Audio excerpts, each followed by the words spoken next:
hyper content de vous avoir, bienvenue. Alors peut-être au début, on fait un petit peu connaissance. Rémi, je te passe le micro pour te présenter. Bonjour à tous. Donc moi je suis Rémi Rouet, je suis le Global Chief Data Officer du groupement Les Mousquetaires. Donc la presse que vous avez vue avant, vous mettez le logo Les Mousquetaires et vous remplacez Google par Azure et vous avez grosso modo tout ce qu'on fait pareil. Voilà, avec les mêmes problèmes et les mêmes trucs. Bonjour à tous, Yannick Beltran, je fais partie du groupe Kering, la maison mère des maisons de luxe Balenciaga, Gucci, Saint-Laurent, Boucheron. On a une dizaine de maisons basées à Paris et en Italie. Je m'occupe de la data gouvernance pour le groupe depuis maintenant 18 mois. Je suis ravi d'être avec vous et bravo à Sébastien. Ce qu'il vient de faire, c'était très très bien, bravo.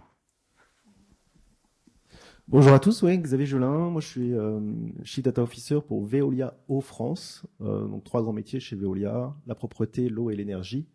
Et j'ai la chance d'aider l'ensemble des métiers de Veolia Eau France et nos clients à valoriser tout le patrimoine de données qu'on peut gérer pour eux.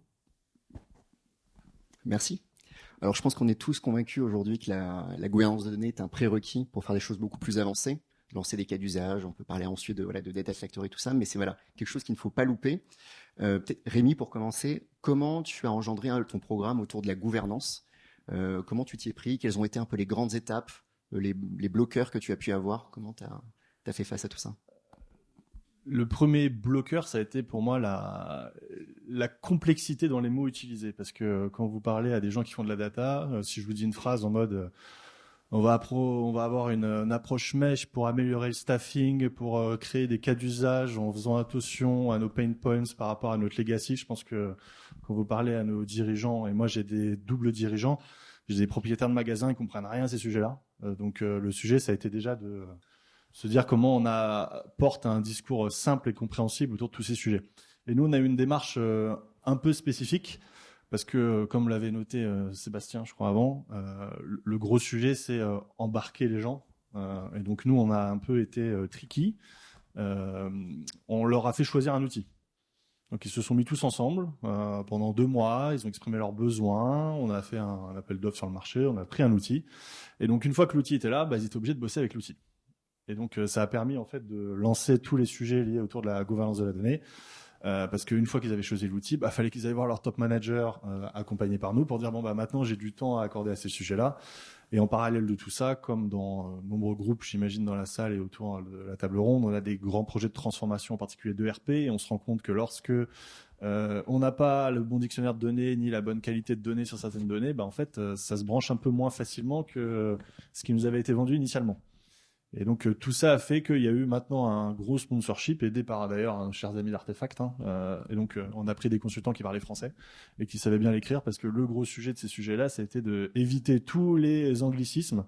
En tout cas chez nous, donc nous on n'a pas de data domain, on a des propriétaires de domaine data, on n'a pas des IT stewards, on a des intendants de la donnée. Enfin, voilà, on a traduit en français, si vous voulez, et on a un super dictionnaire juste de français à anglais de tous les mots de gouvernance de la donnée pour pouvoir faire passer ça auprès de tout le monde.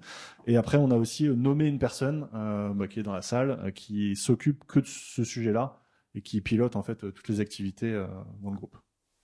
Très clair, merci. Yannick, peut-être une petite question pour toi. Alors toi aussi, tu as engendré un programme de transformation, de gouvernance autour de la donnée. Tu as fait le choix de commencer par certains domaines de données. On a vu, comme tout à l'heure dans la présentation de Sébastien, il peut en avoir des dizaines, des vingtaines. Je crois qu'on est peut-être autour des 19-20, peut-être même chez Kering. Tu as commencé, je crois, par 2 ou 3. Lesquels et pourquoi? Alors, grosso modo, on a une matrice devant nous, 11-11. On a 11 maisons et un corporate. Donc, on a 11 on va dire, clients avec qui on va travailler sur la définition, leurs besoins, etc. Et on a 11 domaines. Donc, on a à peu près, j'ai vu cette map juste avant, on a la finance, on a la supply chain, etc. Donc, on a une matrice 11-11, ça fait 121 cases, et vous imaginez que attaquer un champ avec 100, en fait, 21 cases, c'était un peu compliqué, surtout que chez nous, la data gouvernance, pour pas dire que c'est pas le sujet prioritaire, c'est plutôt le truc qui fait vraiment chier tout le monde. Donc, du coup, on s'est dit, on va aller sur les zones les plus chaudes, Et on va aller aussi sur les zones sur lesquelles il y a déjà des embryons, il y a déjà des gens qui sont stewards, qui sont data owner. On les appelle pas comme ça. Eux ne pensent pas être ça, mais en fait, ce qu'ils font tous les jours, c'est ça déjà, ou c'est un petit peu de ça. Donc, on a pris supply chain, sales. Alors, du coup, moi, c'est en anglais. Les ventes, la logistique et les clients. J'ai même du mal à me traduire comme un con. Pour commencer par là. Pourquoi ? Parce que quand vous avez des use cases avec la partie revenu, la partie supply, la partie client, vous faites 80 en fait des pain points. On a commencé par ça, et qu'est-ce que ça veut dire commencer par ça ? Ça veut dire nommer des gens du métier qui vont être responsables de définir et de mettre des définitions sur des concepts que tout le monde pense connaître. Vous demandez à 10 personnes ce que c'est le lead time, c'est mon sujet préféré. Vous avez 10 réponses différentes, et donc vous avez 10 chiffres différents, et les 10 sont persuadés qu'ils ont raison. Et donc, à chaque fois, en business review, en COMEX, ça part en sucette, parce qu'il y en a un qui a 25, l'autre a 26, l'autre a 27. Donc, on a vraiment commencé petit pas, pas trop fait de pub pour commencer. On a sorti les trompettes à peu près 1 an après. Mais on a commencé, on a mis des choses, on a mis notre data plateforme, on a mis nos premiers data products, et voilà. Et donc maintenant, l'enjeu, c'est plutôt un enjeu de scale-up.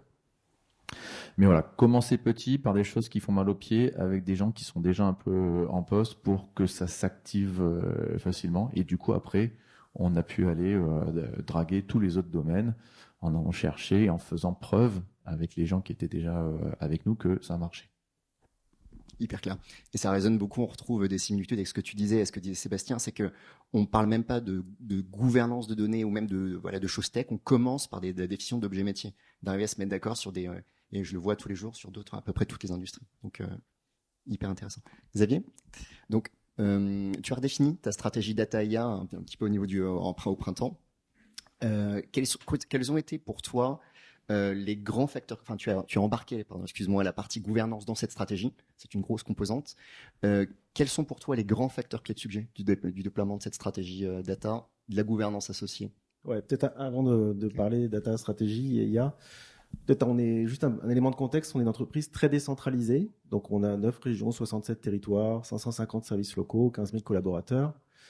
Donc il y avait un fort enjeu les 3 dernières années qui était de dire comment on donne du pouvoir aux opérationnels pour piloter leur efficacité au plus proche du terrain.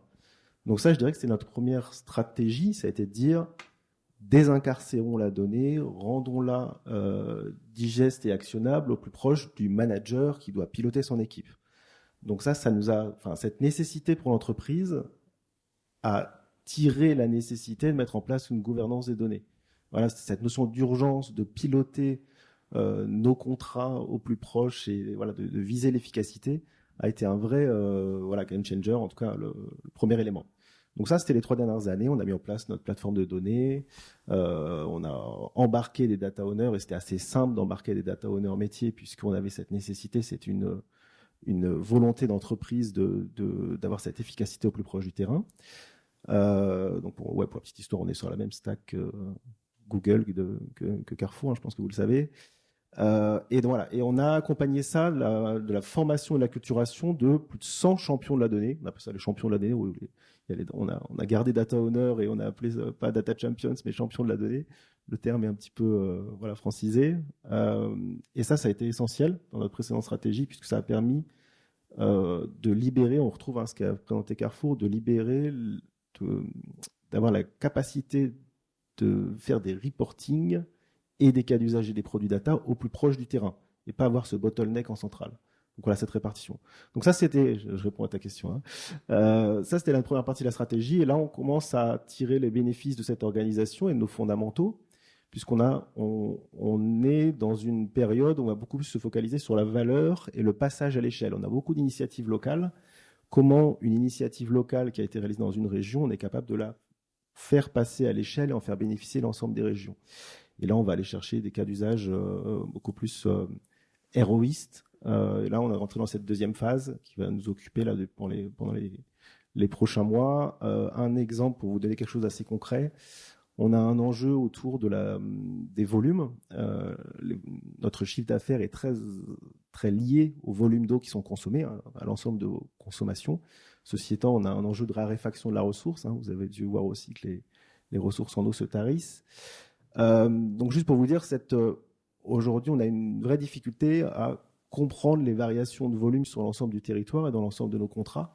Et là, on tire de cette nécessité business qui est d'accompagner les collectivités dans la compréhension des consommations et de leur stratégie d'équilibre de la ressource, nous tire la nécessité d'avoir une meilleure connaissance de ce qu'est un volume je rentre un peu dans les détails, mais on parlait de définition d'indicateurs, mais un volume mis en distribution, un volume consommé comptabilisé, voilà, ça tire la nécessité de renforcer notre gouvernance de la donnée au travers de ces cas d'usage métier.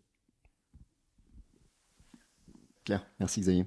Alors, question, je reste sur toi. Donc, pour lancer ça, comment, donc il y a on en a parlé, il y a quelques prérequis. Comment ça s'est passé en termes de sponsorship, d'embarquement des métiers, du COMEX? Quels ont été un peu les prérequis sur ce niveau-là? Ouais, je pense que c'était clé. Je l'ai dit, on est une entreprise très décentralisée, mais on retrouve le côté très siloté de l'entreprise avec ses filières. Donc la stratégie, elle s'est co-construite avec des acteurs, un fort sponsoring du COMEX, de l'ensemble de nos filières chez nous nationales, et un embarquement fort aussi des régions. Vous ne pouvez pas avoir une vision top-down ou qu'une vision bottom-up, donc ça c'était clé. Et en effet, on a la chance, comme je l'ai dit, d'aller chercher des cas d'usage qui parlent à l'ensemble du COMEX et chez nous des directeurs de région. Donc pour moi, c'est clé, avoir quelque chose qui est centré sur la valeur, le portefeuille de cas d'usage qui s'appuie sur les fondamentaux qu'on a mis en place. Et je le dis, il y a un vrai, c'est une chance pour moi d'avoir ce patrimoine de data et cette organisation et cette gouvernance qui est déjà en place, et d'aller renforcer notre socle en tirant par ces nouveaux cas d'usage. Donc voilà, pour moi c'est clé. Et après, je retrouve dans ce qui a été dit la notion de transversalité.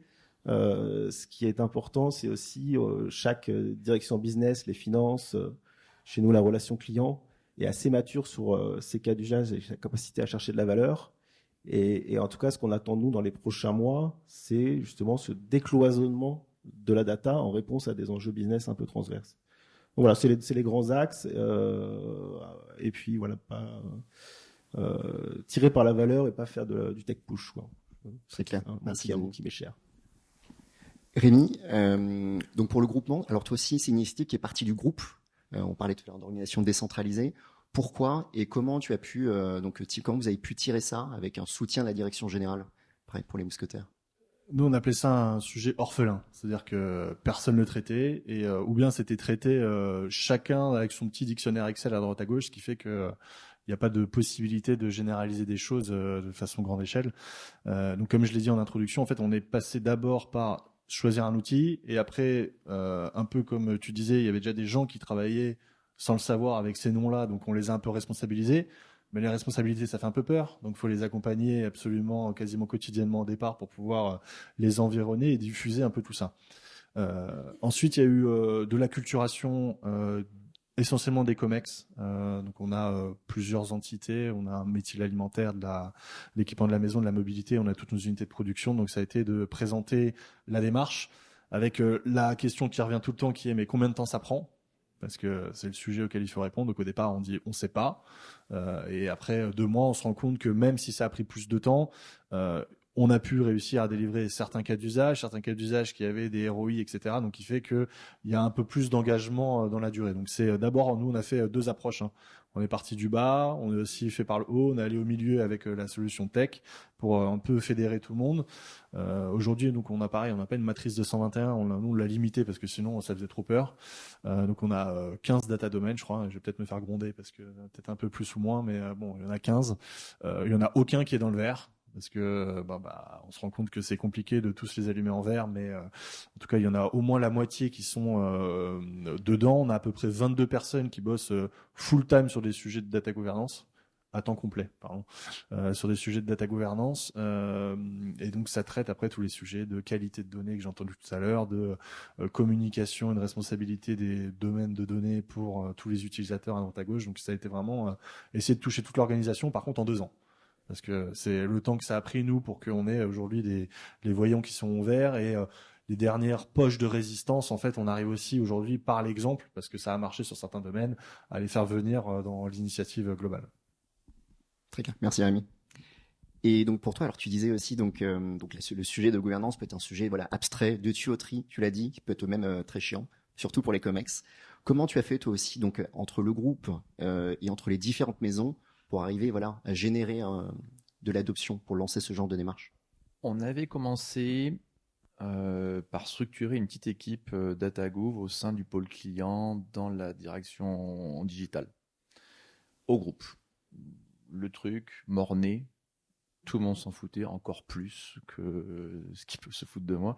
Mais vraiment, 3 ans pénibles, 3 ans très difficiles à chercher son scope, à chercher son positionnement. Et en fait, il y a 18 mois, notre ancien CEO, qui est maintenant le président de Gucci, a eu une intuition, et pour le coup, c'est vraiment une intuition. Il s'est dit, on travaille, on a... de là en fait données, on a principalement, nous on est très sales, donc très vente, on a nos ventes par magasin, par géo, par produit, famille de produits, jusqu'au SKU évidemment. Mais il sentait qu'il y avait un problème et il m'a dit, si on fait pas quelque chose maintenant, c'est le mur d'en fait 3 ans. Et j'ai jamais réussi à lui faire à fait comprendre comment il avait eu ça, en se rasant un matin. Il a jamais détaillé plus que ça, mais il m'a dit, tu prends le poste et c'est un gars du en fait Sud-Ouest. Il me dit tu me ranges tout ce bordel. Donc c'était une feuille de route assez en fait précise. Et fort de cette feuille de route précise, je lui ai demandé une seule chose, c'est qu'il soit sponsor personnel, parce que si vous avez pas ça, ça ne fonctionne pas. Je veux dire, c'est évident. Alors c'est évident dans les groupes comme chez Kering. J'imagine les groupes distribués avec des infrastructures juridiques très différentes. Nous, on a 10 maisons, des maisons italiennes, des maisons françaises. On opère dans 92 pays. On a 1700 boutiques. Je veux dire, c'est gigantesque. On opère 24 heures sur 24. Et vous êtes un corporate. Donc, vous ne générez pas de revenus. Donc, quand vous venez, vous devez apporter quelque chose. Donc, tout ce qui a été... J'ai en fait utilisé 2 choses et j'aime bien se rendre inutile et se rendre utile à la fois. À la fois, j'avais le poids du CEO et donc maintenant, je suis rattaché au nouveau CEO et je peux dire que ça fait 50% du en fait chemin. Et le deuxième, c'est tout de suite se mettre à côté des gens qui ont des problèmes et pas se cacher derrière, c'est la faute d'eux, c'est à cause d'eux, etc. Et résoudre des en fait problèmes. On a eu des grandes discussions avec mes partenaires de Artefact. Ils m'ont toujours trouvé au début petit bras parce que je voulais faire que des petits trucs. Je voulais pas faire le grand soir, je voulais pas faire le hackathon, je voulais pas faire les trompettes, les feux d'artifice, etc. Moi, je voulais résoudre des en fait problèmes des gens. Et on a commencé comme ça. Et c'est comme ça qu'on a eu l'adhésion. Et c'est comme ça que les gens commencent à venir nous voir maintenant en disant, tiens, lui, il est problème solver et comme ça les fout c'est compliqué chez nous. Ils viennent nous voir maintenant essentiellement pour en fait croiser quand on est au sein d'un domaine, ça peut aller. Et quand on croise, et même au sein d'une maison, hein, quand vous avez la supply avec la partie merch et la partie vente, quand vous avez la finance qui dit mais moi j'ai défini un chiffre d'affaires mais c'est juste le mien, c'est pas celui qui est utilisé par les autres. Ah non, cocotte. Un chiffre d'affaires, c'est un chiffre d'affaires et tu vas le définir pour tout le monde. D'ailleurs, même si tu veux, moi j'en ai un déjà qui a été défini avec Saint-Laurent. Donc c'est là où c'est hyper intéressant, c'est hyper vertueux. Est-ce que ça rend les gens heureux comme Fabrice l'a dit tout à l'heure? J'ai encore quelques doutes, mais j'aimerais vraiment bien. Mais par contre, l'entraînement y est et voilà, par les faits, par la preuve, par le fait de se mettre avec les gens et de jamais prendre ça de haut, de jamais penser qu'on est au-dessus, de faire une approche, toi tu vas faire, non, ça, au moins chez nous, ça marche pas du tout. Donc sponsorship, COMEX, voilà, donc même direction générale, hein, ce que je dis. Donc tirer ça par les usages. Donc voilà, par la valeur, des choses, ont des cas d'usage qui sont précis utilisés par les métiers et de façon humble, pragmatique. Il y a des soft skills à avoir quand on est dans nos genres de position. C'est, je pense, de connaître le métier. Parce que ça peut rapidement devenir tech for tech. Alors, puis surtout, tu l'as dit, c'est que c'est hyper compliqué, la data. Nous, on baigne dedans, donc ça va, les data products. Expliquer ce que c'est un data product à un comptable, levez-vous tôt le matin. Et puis, en plus, je comprends qu'il en a rien à foutre, et c'est très bien. Mais voilà, donc, rester très humble, connaître le métier et aller se mettre à côté d'eux et résoudre des problèmes. Pour construire. Merci. Parlons un peu de gamification, parce que finalement, c'est une des thématiques de la matinée. Donc, effectivement, tu disais, comme on l'a tous dit, on est tous convaincus, c'est un sujet qui est complexe, qui peut être assez vague. Qu'est-ce que vous pensez de la gamification? Alors, on entend beaucoup parler de hackathon, il y a des trainings, il y a des learnings, il y a plein de choses qui peuvent exister. Alors déjà, qu'est-ce que vous pensez de ce genre d'initiative? Et est-ce que c'est des choses que vous avez essayé par le passé dans vos organisations, que vous planifiez d'essayer? Je te donne la parole, Rémi, pour commencer. Moi, j'y crois pas du tout, premièrement. Non, mais parce que en fait dans la gamification, moi je suis un ancien sportif de haut niveau, donc moi j'aime bien gagner en fait, et je vois pas ce qu'il y a souvent à gagner, que ce soit du pognon ou une compétition ou quelque chose. Donc j'ai du mal à le retranscrire dans ma vie de tous les jours pour être transparent avec vous sur ce sujet de gamification. Nous on a fait un truc un peu plus, je dirais, déviant, c'est qu'on a créé un tampon sur les projets. C'est-à-dire qu'en gros, si tu viens pas avec la gouvernance et un business case, ton projet passe pas. Donc ça a imposé, si vous voulez, ces sujets-là, parce qu'on en avait marre, si vous voulez, que quand il y a des projets qui partent, qu'on doive rattraper 6 mois de projet parce que les indicateurs n'ont pas été renseignés, patati patata, alors qu'on a, dans le côté humble que tu évoques, on a mis en place en fait toutes les procédures et on a aujourd'hui une collection en fait de process, de procédures, de formation qui fait qu'il n'y a aucune personne d'entreprise qui dit « j'en ai pas entendu parler ». C'est pas possible. Aujourd'hui, on a des billets qui tournent avec des petits trucs sur notre réseau social interne. On a des formations, on a des vidéos. Enfin, on a tout. Donc, moi, j'y crois pas du tout. Les sujets hackathon, machin, etc. Sur des cas d'usage, oui. Sur des nouvelles technologies, etc. Sur la data gouvernance, il y a rien qui m'a été démontré que ça a apporté énormément de valeur. Parce que toujours, nous, on est dans une logique. Il y a une question qui a été posée tout à l'heure sur les ROI. Nous, on a un ROI négatif sur ces sujets-là. Il n'y a pas de ROI. Par contre, les gens qui nous expliquent que grâce à ça, à l'ordre d'eux, va gagner quelque chose, j'en suis persuadé.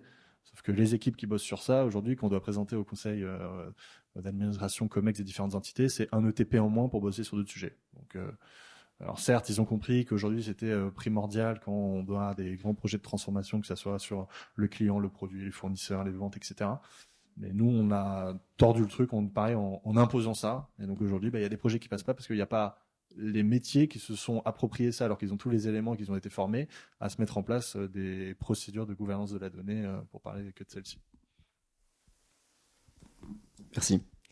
Xavier, peut-être une petite question un peu dans la même thématique. Donc tu l'as dit, la démocratisation de tout ce cercle de rigueur est hyper importante. Ça doit être incarné par certains rôles. Comment toi aussi un petit peu tu vois ça au sein de VEF?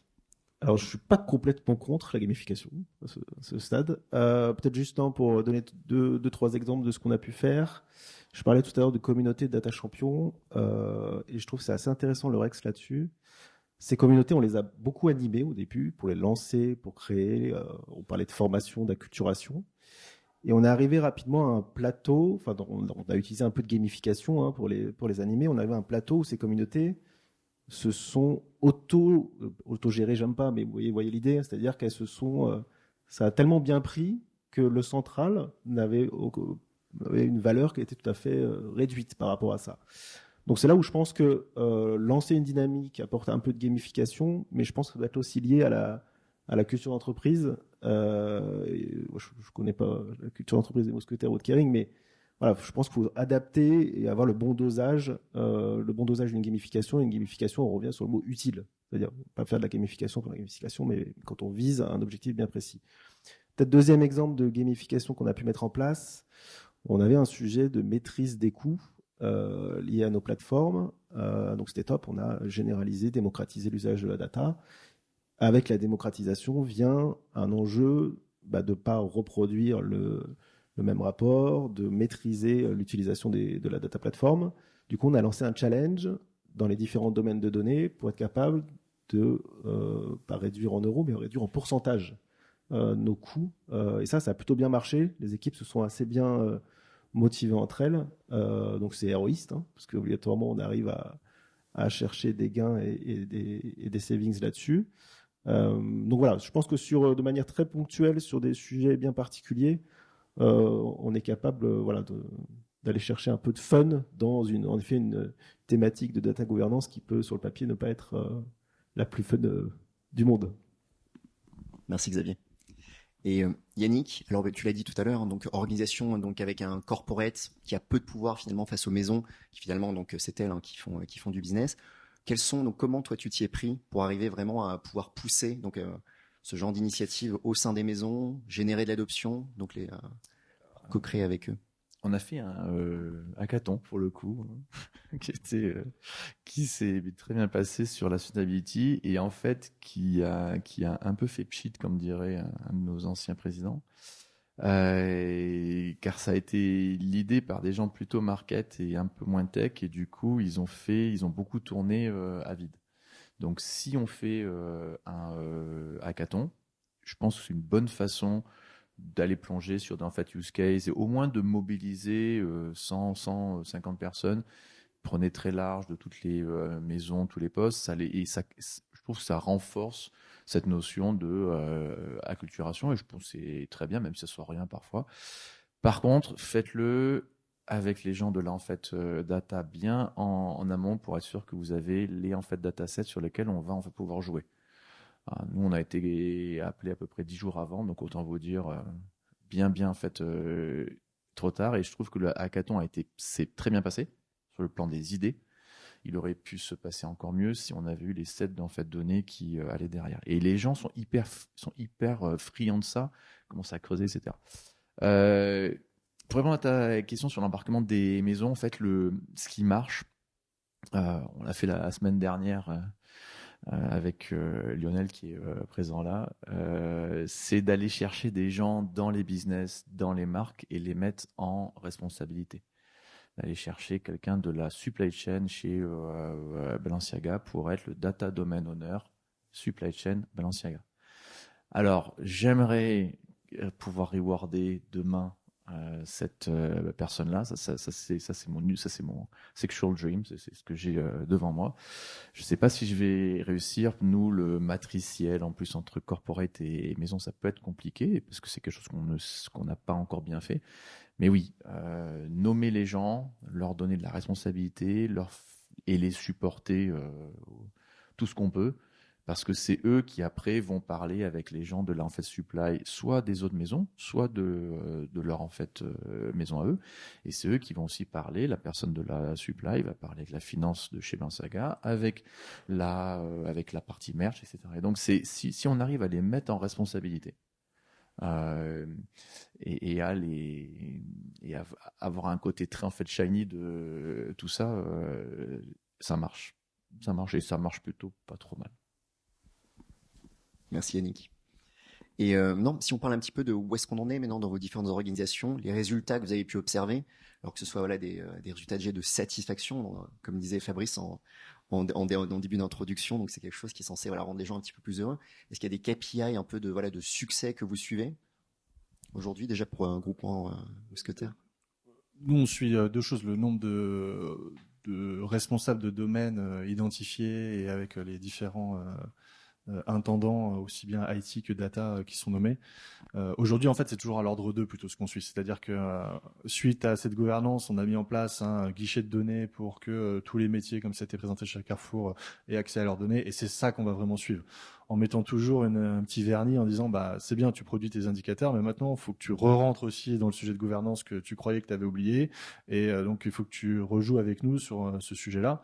Elle est là, peut-être la gamification. On les force à jouer sur la possibilité pour pouvoir avoir accès aux données, faut que tu fasses de la gouvernance, aussi bien en aval qu'en amont. Et donc nous, c'est plutôt vers ça maintenant qu'on va, c'est-à-dire que ces sujets de gouvernance de la donnée ont traité pas encore tout, mais une partie des sujets de qualité de données, parce que ça a été aussi le moyen de les embarquer de façon plus précise en défendant, en proposant toujours la même chose. Nous, équipe centrale, on définit, on construit, on forme, on acculture. Et après, c'est les métiers qui ont la main. Et à la rigueur, on fait des contrôles antidopage pour s'assurer que c'est bien géré à droite à gauche de temps en temps, mais c'est le but. On n'est pas censé faire à leur place parce que la connaissance est dans les métiers. Nous, vous l'avez compris, on est un groupe d'indépendants et ça se revoit assez bien dans nos différentes maisons. C'est-à-dire qu'un client mousquetaire qui devrait exister, parce qu'on a 3 types de produits, l'alimentaire, les équipements de la maison et tout ce qui est lié à la mobilité. En fait, j'ai pas de data mesh chez moi. J'ai une personne client par maison, parce que pourtant c'est les mêmes indicateurs pour définir un client. Il n'y a pas de problème, c'est la même façon de les contacter, etc. Mais on est incapable d'avoir cette vision globale. Et donc en fait, le truc qu'il y a devant nous aujourd'hui, c'est d'aller donc plus sur des cas d'usage à bonne valeur ajoutée, parce qu'un tableau de bord c'est sympa, mais on se rend compte que maintenant qu'ils ont les tableaux de bord avec la gouvernance qui va bien, parce qu'on s'est mis d'accord sur le chiffre d'affaires, maintenant on voudrait prédire du chiffre d'affaires. On arrive enfin sur les cas déjà intéressants, mais il a fallu 2 ans et demi pour arriver à ça et commencer à tirer de la valeur, et donc peut-être un jour avoir à rentabiliser les investissements qui ont été faits sur tous les sujets de data governance. Donc continuer à augmenter le nombre de personnes responsables. Donc en fait, c'est des piqûres de rappel. On fait des séminaires une fois tous les trimestres ou semestres pour que les gens continuent à retravailler ensemble, parce qu'ils se rendent compte que quand ils travaillent ensemble, des gens d'autres entités, ils ont les mêmes problèmes. Et en fait, tu as déjà trouvé la solution, moi je la cherchais. Les autonomiser de plus en plus, parce que c'était ça aussi le sujet. On les avait beaucoup béquillés pendant 2 ans. Là, on est en train de enlever un peu de support de la direction groupe pour qu'ils soient de plus en plus autonomes, pour enfin que ça soit aussi, comme c'était présenté là sur la présentation de Carrefour, des responsables de domaine, pour que les gens qui viennent consommer de la data demain les aient en visuel et en connaissance, pour que s'ils ont des questions, voilà. Et donc le sujet, c'est aller maintenant sur les cas d'usage qui ont de la haute valeur ajoutée, data science, IA, monétisation, etc. Merci Rémi. Et toi Yannick, où est-ce que tu en es? Qu'est-ce qui marche bien? Qu'est-ce qui aujourd'hui encore te freine? Et qu'est-ce que tu aimerais faire un petit peu différemment? On a commencé en septembre 2022. On va dire en 4 mois de découverte, diag, etc. L'année 2023, c'était les fondations. L'année 2024, ça va être la valeur. C'est à peu près ça notre séquencement. On a à peu près 140 data products qui tournent sur notre plateforme. Pour le coup, on est comme vous en GCP. Pour éviter la discussion héroïste que j'ai eue à peu près le premier jour où je suis arrivé, parce qu'on m'a demandé à quoi je servais, je pense que rapidement, il faut abandonner tous ces... Même si on suit... comment dans cette matrice 11-11, on devient de plus en plus vert, le nombre d'en fait data products produits, le nombre de data products utilisés. Rapidement, nous, on voudrait aller sur la valeur créée ou la valeur débloquée. Alors après, j'aime bien ce côté rang 2 aussi. Je pense que je vais réutiliser ça. Parce qu'il n'y a que ça qui parle aux gens qui m'obtiennent la partie budget. Donc, si je veux avoir de l'appétence, si je veux avoir du buy-in, il faut leur dire qu'on a fait 124 data products. En fait, ils s'en foutent complet. D'ailleurs, ils comprennent même pas ce que c'est. Par contre, tu leur dis, tu as tel report, tu le fais en 7 jours, tu le fais en 3 heures, tu as du forecast de vente affiné à moins de 3%, alors avant on était à plus 12. Tout ça, ça leur parle, ça parle avec leurs mots, ça parle dans leur journée. Et ça, c'est là où on va aller. Donc, vraiment... C'est pas facile. Alors, Metech, c'est très difficile. Mais PO, mes product owners, c'est un peu plus facile. Les business, il faut leur rappeler que l'enjeu, c'est pas d'avoir de dev en plus, c'est créer de la valeur pour eux et pour les gens pour qui ils bossent. Donc vraiment, value driven, en bon français. Il est intéressant ce point de ce que tu dis, que c'est pas forcément deux tech ou des ETP en plus qui vont pouvoir forcément arriver à délester des demandes ou quoi que ce soit. Sans la gouvernance, sans cette priorisation par la valeur, en fait, tu peux rajouter autant de personnes que tu veux. Je me suis mal exprimé, pardon. C'est il faudra des développeurs en plus. Ouais. Je préfère dire s'il y a des gens qui peuvent me subventionner un petit peu. C'est vraiment le côté, ça peut pas être l'angle. L'angle d'attaque, c'est la valeur business. Qu'est-ce que je vais créer? L'incrément de revenu, le NPS qui va augmenter, le stock qui va diminuer, le lead time, le prix par paquet ou tout ce qui est return. Si c'est pas ça l'angle, t'auras jamais les développeurs en plus. Là, j'ai des discussions sans fin. On me dit, il me faut 4 devs en plus. Ah bon, pourquoi faire? Pourquoi pas 12? Ou plutôt, pourquoi pas 2? Donc, du coup, c'est maintenant, comme tu me poses la question, c'est ce qu'on a devant nous, c'est, je vais pas dire de prouver la valeur, parce que moi, je suis persuadé. Après, j'ai des débats avec les gens qui pensent que ça sert à rien, mais ça, c'est hyper intéressant. C'est plutôt de changer notre mindset et d'être orienté, avoir un axe très, très valeur créée. Très clair. Merci Yannick. Et dernière question pour toi, Xavier. Donc voilà, donc tu as lancé aussi toute cette initiative. Quels sont les premiers enseignements, les premiers résultats que tu observes? Et encore une fois, voilà, qu'est-ce que tu as encore comme gros challenge devant toi? Ouais, désolé, je vais pas être très original, mais priorisation par la valeur. Enfin, on se le redit. Je le disais, Veolia, c'est une société d'ingénieurs, hein, donc on a une capacité à avoir des idées, des potentiels gisements de valeur, des prototypes, des POC, un petit peu partout. Donc, il faut garder cette capacité à innover, à expérimenter rapidement, mais tout en restant focalisé sur. Alors, il y a la règle des 3 U, je ne sais pas si vous connaissez, mais qu'on fasse des choses ou qu'on ait une donnée qui soit utile, utilisable et utilisée. Et les 3 mots à chaque fois sont hyper importants et je tanne les équipes avec ça. Et dans utiliser, utile, on a une valeur initiale, et dans utiliser, c'est la solution, le produit est utilisé, donc génère la valeur. Et après, il y a la mesure de la valeur initiale qu'on avait pu identifier dans notre priorisation initiale. Donc voilà, cette approche des 3 U, utile, utilisable, utilisé, cette capacité à continuer d'expérimenter, ce qu'on le voit, ça bouge, hein, en effet. On parle d'acculturation au LLM ou à la GenAI, il y a des cas d'usage qui apparaissent, il faut être capable d'accompagner aussi tout ça.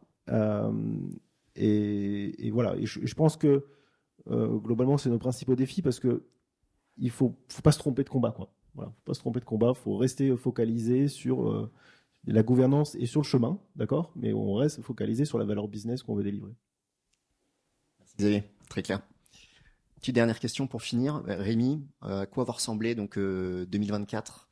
Est-ce qu'il y a des grands chantiers, des grandes priorités? Faire avec le moins d'argent possible, parce que ça a été quand même les commandes qui nous ont été demandées, c'est de réduire drastiquement plein d'investissements. Donc ça rejoint en fait ce que tu disais de prioriser par la valeur.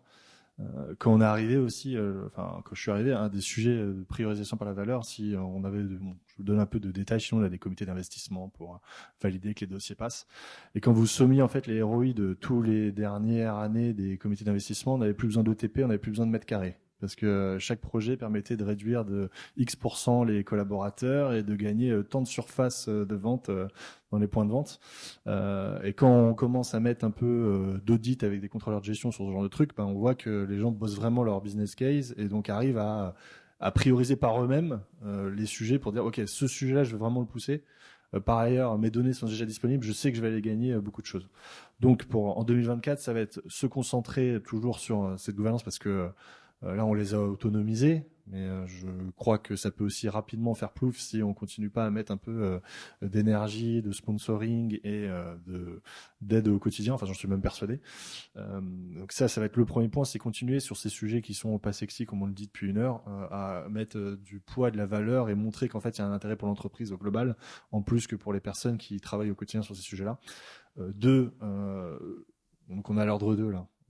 Faire des cas d'usage qui rapportent de la valeur pour les entités métiers au travers justement du libre accès de la donnée, comme on l'a vu sur la présentation de Carrefour, on a exactement la même chose chez nous donc nous c'est sur Azure comme je vous le disais tout à l'heure.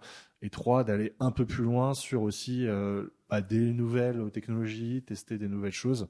C'est les 3 grands sujets de 2024 avec des contraintes fortes sur les économies. Voilà. Merci Rémi. Et pour toi Yannick? On a donc continuer que notre matrice devienne de plus en plus verte. On va avoir un enjeu assez court terme sur le data catalogue. Le data catalogue, j'en discutais avec personne qui a d'ailleurs une très bonne solution, by the way. Un catalogue pour les techs. Donc là, trouver les infos, trouver les éléments, mais surtout pour les gens du métier. Et beaucoup apprécient ce qu'a présenté Sébastien juste avant. Quand vous êtes comptable, vous n'êtes pas ingénieur, c'est assez rare le comptable ingénieur. Et du coup, il faut faire des trucs très simples. Là, Google-like search bar, je vais chercher, j'ai mon revenu, j'ai les exemples, les en fait synonymes. C'est exactement ça que je veux faire pour avoir tout un volet un peu cataloguing, on va dire, qui va permettre aux gens tout seuls de se poser des questions et d'avoir des éléments de réponse en français, en chinois, en anglais, etc. Bien propre, bien rédigé, avec à la fin de page un contact si il ou elle veut creuser l'information. Ça peut vous paraître extrêmement trivial, ce genre de choses, mais c'est hyper important. Je veux dire, c'est ce que je leur dis. Définition, taxonomie, c'est base. Et après, diffusion. Et diffusion simple, on n'est pas obligé de faire des trucs hyper compliqués. Ça, c'est mon challenge pour là. Et continuer, évidemment, à pousser. On va avoir une année 2024 sous contrainte. Trouver la bonne valeur, le bon endroit pour en fait pousser. Merci Yannick. Et pour toi, Xavier? Oui, j'ai un sujet de catalogue de données, mais ça, c'est pas original. Non, en termes de perspective additionnelle, tu veux dire par rapport à la partie valeur, je pense que, je le disais, il y a des enjeux de désilotage de la donnée par rapport à nos communautés. Donc ça, c'est un axe sur lequel on va travailler. Un enjeu de pérennité de notre modèle organisationnel, puisque, je l'ai dit, ça fait 3 ans qu'on a mis en place ce modèle opérationnel avec des data owners, des data stewards, etc. Donc il y a aussi comment gérer l'évolution des turns dans l'entreprise, parce qu'on a beaucoup investi sur data owner, data steward, data champions. Donc on accompagne aussi les mobilités internes en formant, en recrutant, peut-être en splittant aussi le domaine de responsabilité. On parlait de data domaine, on a des data owners qui sont qui couvrent un périmètre de données qui est assez large. Donc on va revoir aussi peut-être cette répartition des rôles. Et puis peut-être un hackathon aussi, peut-être pour en projet, toujours dans ma logique d'un hackathon qui est utile, qui va viser peut-être je veux parler de notre côté très décentralisé avec des régions, des personnes qui se voient beaucoup en visio. Donc on a la chance, entre guillemets, de pouvoir faire venir quand même tous nos data champions et notre communauté data. Et voilà, on va trouver un sujet sympa sur lequel on va créer de la valeur ensemble et qui va surtout renforcer cette dynamique de communauté et ouvrir potentiellement à des inspirations externes. Voilà. Je pense que c'est toujours cet entretien et faire en sorte que cet asset qui est notre communauté data et qui participe à la gouvernance data chez Veolia France soit toujours un pilier pour l'entreprise. Merci Xavier, très clair. Mais merci beaucoup. Alors en mot de la fin, donc en fait ce qui est assez intéressant, c'est que même si des industries un peu différentes, enfin même très différentes, pour retrouver un peu les mêmes thématiques. Moi, j'ai noté, donc c'est un sujet qui est très transverse, donc aussi bien métier que data que IT. Vous avez tous parlé de sponsorship, vraiment en direction générale, avec des membres COMEX qui sont investis. Vous avez tous parlé de tirer les sujets par la valeur et par l'usage. Et je pense que dans un contexte comme dans lequel on est, que ce soit rareté de l'eau, hausse des matières premières, inflation, donc c'est quelque chose qui est extrêmement regardé. Vous avez beaucoup parlé d'adoption. Donc voilà, que tout ça, en fait, c'est dans le temps. Il faut pouvoir le faire incarner à travers des rôles. Ça va pas mal marquer.